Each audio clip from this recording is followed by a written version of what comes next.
참, 우리 나이 들면 가족 일이 제일 힘들죠. 글쎄, 제 이름은 박혜자라고 해요. 올해 68이 됐네요. 결혼한 지 45년이 됐어요. 그 긴 세월 동안 제가 뭘 했는지 아세요? 1년에 12번 제사 준비였어요. 그것도 혼자서요. 우리 집이 종가집이거든요. 큰 명절뿐 아니라 조상님들 기일이 매달 있었어요. 추석, 설날, 할아버지 기일, 할머니 기일, 큰아버지 기일, 시아버지 기일. 손가락으로 세어도 많아요. 다른 집은 1년에 두세 번이면 끝나는데 우리는 매달이었어요. 매달 새벽부터 장 보고 음식 준비하고 제사 지내고 뒷정리까지. 오랜 기간 한 번도 빠지지 않았어요. 시집 올 때 몰랐어요. 시어머니가 우리 집은 종가라 제사가 좀 많아 하시더군요. 처음엔 함께 했어요. 이건 이렇게 저건 저렇게 가르쳐 주셨어요. 힘들어도 배우는 거라 참았어요. 시어머니 돌아가신 후엔 혼자였어요. 남편은 당신이 알아서 했고 시동생들은 형수님이 잘하시니까 하며 빠졌어요. 23세 시집 와서 지금까지 제사 준비가 제 인생 대부분이었어요. 명절만 되면 가슴 답답했어요. 보름 전부터 걱정 시작됐죠. 사람들 몇 명 올까, 음식 얼마나 만들까, 식구들은 무관심하겠지. 제사 준비할 때 머릿속 복잡해요. 큰 명절은 전쟁 같아요. 사나흘 전부터 시장 가서 장 보고 나물 다듬고 고기 재우고 떡 만들고 숨 돌릴 틈 없었어요. 남편은 고생 안 해. 말 한마디 없이 자기 일만 했어요. 종가집이라 조상 물려준 땅 있었는데 남편 사업한다고 다 팔아먹고 이제 허울만 좋은 종가집이에요. 넉넉지 않은 살림에 제사 비용 부담도 제 몫이었어요. 아들 재경이도 엄마가 하는 거니 하며 관심 없었어요.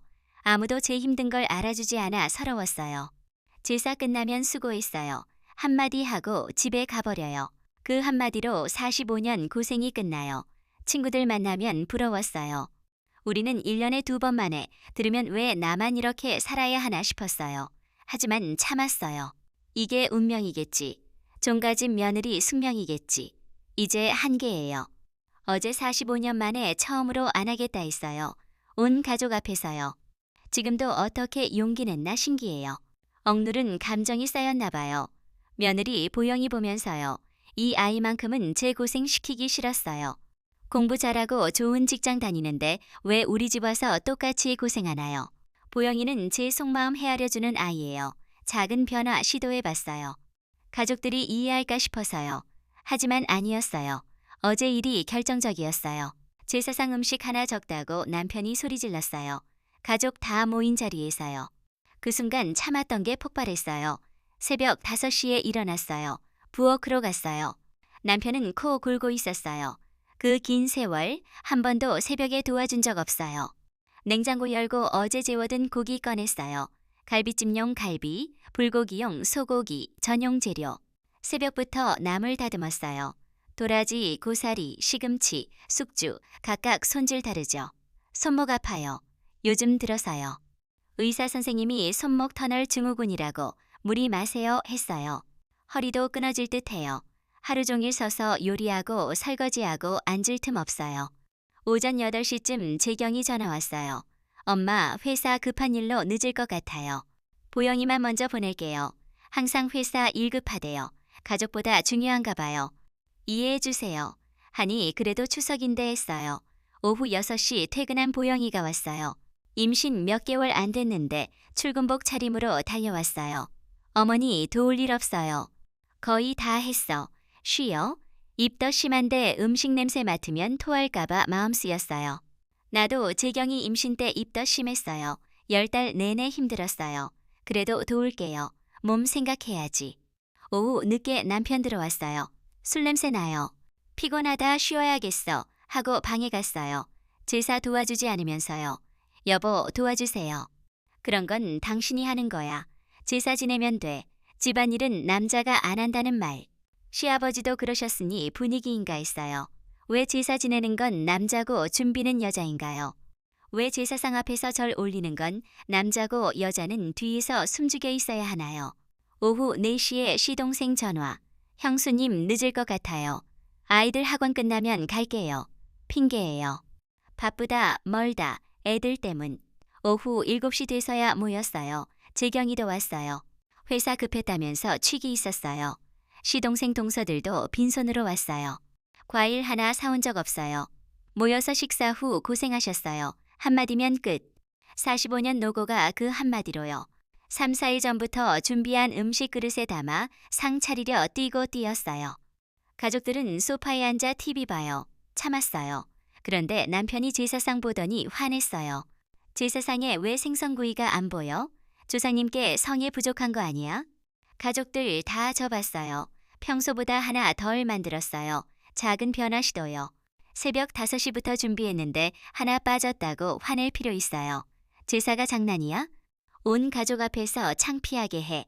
창피하다고? 새벽부터 밤까지 혼자 준비한 제사인데 하나 빠졌다고요? 당신은 제사 때 뭘 했어요? 절 몇 번 올리고 끝이잖아요. 장 보는 거, 음식 만드는 거, 설거지, 새벽 일어나는 거, 하루 종일 서서 요리하는 거 다 제가 했어요. 시동생 동서들이 수근거렸어요. 언니 왜 저래? 너무 나가네. 시누이 동서가 언니, 그래도 너무해요. 제사상에 음식 빠지면 어떡해요? 아버님 실망하실까? 한 번도 손 안 대고 음식 하나 빠졌다고 나무라는 거예요. 그 아버님은 당신 아버지잖아요. 시동생 민수가 형수님, 너무 심하게 말씀하세요. 우리도 바빠요. 저는 안 바빴나요? 일하고 아이 키우고 시부모 모시며 혼자 제사했는데 명절 때마다 늦게 와서 식사 후 친정 가잖아요. 우리 집엔 얼굴 비추기 힘들면서 바쁘다고요. 재경이가 엄마 아빠 화내실 만해요. 제사는 정성 중요한데 새벽부터 장 보고 하나하나 만드는 게 정성 아니에요? 하루도 빠지지 않고 한 게 정성 아니에요? 온몸 떨렸어요. 분노, 억울함, 서러움. 이게 제 가족인가 싶었어요. 재경아, 내 아들이잖아. 엄마 힘든 거 모르니? 한 번도 엄마 도와줄게 한 적 있어? 당황하네. 엄마니까 당연하다고 생각했겠죠. 너도 회사 바쁘다고 늦게 와서 밥만 먹고 가잖아. 남편이 얼굴 붉히며 그만해. 제사날에 무슨 말이야. 여자가 조상님 앞에서 이러는 게 말이 돼? 조상님도 사람이었잖아요. 보영이가 제 곁으로 왔어요. 어머니 괜찮으세요? 노여워 마세요. 걱정 눈빛에 더 화났어요. 이 착한 아이 걱정시키기 싫었어요. 보영아 미안해.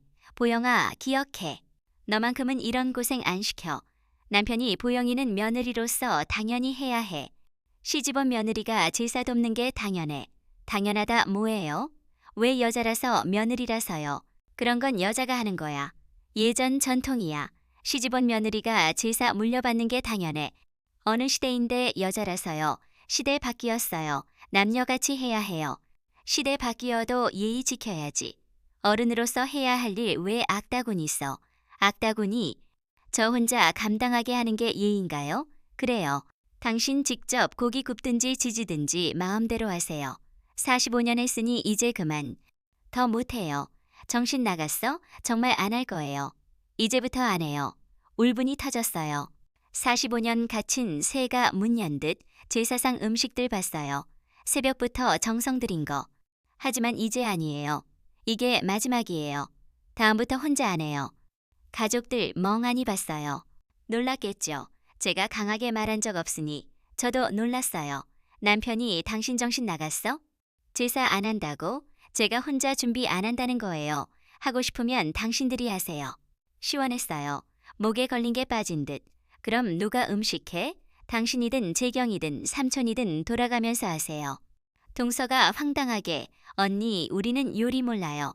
저도 시집 올 때 몰랐어요. 배우면서 했어요. 배우세요. 하지만 언니는 큰 며느리니까. 큰 며느리라 뭐 달라요? 평생 혼자 고생해야 해요? 그런 법 없어요. 나도 사람이에요. 재경이가 엄마, 갑자기 이러시면 갑자기 아니야. 오래 참았어. 엄마도 사람이야. 늙어서 힘들어. 목소리 떨렸어요. 눈물 참았어요. 제가 너무 오래 참은 탓인가. 불평 없이 하니 당연하다 여겼나. 보영이가 어머니 도울게요. 혼자 마세요. 남편이 소리쳤어요. 당신이 뭘 안다고. 집안 전통 마음대로 바꿔. 한 사람 고생시키는 게 전통인가요? 바뀌어야 해요. 부엌 가서 앞치마 풀었어요. 식탁에 놓았어요. 이제 끝이에요. 45년 고생, 참음, 서러움 끝났어요. 가족들 조용해졌어요. 다음 제사부터 당신들 알아서. 저는 집에 없을 거예요. 친구들과 여행 갈 거예요. 제사 부담에 못 갔던 여행. 서러움 붙였어요. 가슴 쿵쾅. 남편이 집 나간다는 거야? 제 인생 살겠다는 거예요. 68이에요. 이제 편안할 나이잖아요. 남은 인생 원하는 대로 살 거예요. 집 나섰어요. 45년 만에 처음. 바깥 공기 무더웠지만 마음 시원했어요. 얼음 녹듯 자유로움 느꼈어요. 가슴 뚫린 듯. 공원 벤치에 앉았는데 보영이 따라왔어요. 어머니 괜찮으세요? 미안해. 아니에요. 그동안 힘드셨을 텐데 이제야 알았어요. 따뜻한 말에 눈물 쏟았어요. 그런 말 처음 들었어요. 보영아, 나처럼 살지 마. 어머니 혼자 고생 마세요. 도울게요. 남편에게 말할게요. 며느리 잘 본 것 같아요. 제 마음 알아주는 유일한 아이. 집에서는 설거지 미루고 있겠죠. 이제 제 문제 아니에요. 45년 했으니 그들 차례. 남편 전화 왔지만 꺼버렸어요. 오늘은 아무 말 듣기 싫었어요. 무더운 밤인데 마음 상쾌. 45년 만에 제 마음대로 한 날 보영이와 카페 갔어요. 아이스 커피 마셨어요. 처음 여유로운 커피. 에어컨 바람보다 제 마음 시원함 컸어요. 작은 자유 소중해요. 더 이상 혼자 감당 안 할 거야. 밤에 집 돌아오니 부엌 난장판. 설거지 안 하고 음식 그대로 치우지 않았어요. 처음으로 뒷정리 안 했어요. 다음날 아침 남편이 어제 좀 심하지 않았나? 아니에요. 진짜 제 마음이었어요. 앞으로 제사 다 같이 해요. 혼자 안 할 거예요. 목소리에 확신 있었어요. 몇 달 지났어요. 처음엔 어색했지만 바뀌고 있어요. 완전은 아니지만 혼자 안 해요. 남편 투덜대지만 장 볼 때 무거운 거 들어주고 따라다녀요. 처음엔 어떻게 들고 다니냐 했지만 나아져요. 재경이도 제사 전날 일찍 와서 도와요. 처음엔 우왕좌왕했지만 이제 남을 다듬기 해요. 동서들은 잘 모르겠지만 당연하단 말 안 해요. 언니 도울 일 없어요. 물어봐요. 보영이가 제 고생 안 해요. 부담 안 느껴요. 어머니 덕분에 줄었어요. 속 깊은 며느리 다행이에요. 지난 추석 달랐어요. 모두 도왔어요. 남편 장보기, 재경이 나물 다듬기, 동서들 음식 하나씩 가져왔어요. 이래야 가족이죠. 제사는 함께하는 거예요. 68에 목소리 낸 게 늦었지만 후회 안 해요. 이제 함께하니. 요즘 서예 배워요. 제사 바빴던 손으로 글씨 쓰네요. 지난주 제주도 여행 다녀왔어요. 여유 없어 못 갔던 여행 꿈 같았어요. 지난달 보영이가 건강한 아들 낳았어요. 손자예요. 이 아이 자랄 때 가족 함께 제사 볼 거예요. 그게 보람이에요. 항상 남 위에 살았으니 이제 나 위에 살 권리 있어요. 남은 인생 원하는 대로요. 여러분, 제 이야기 들어주셔서 고마워요. 나이 들어도 참지 마세요. 자신의 목소리 내세요. 그게 행복으로 가는 길이에요. 건강히 지내세요.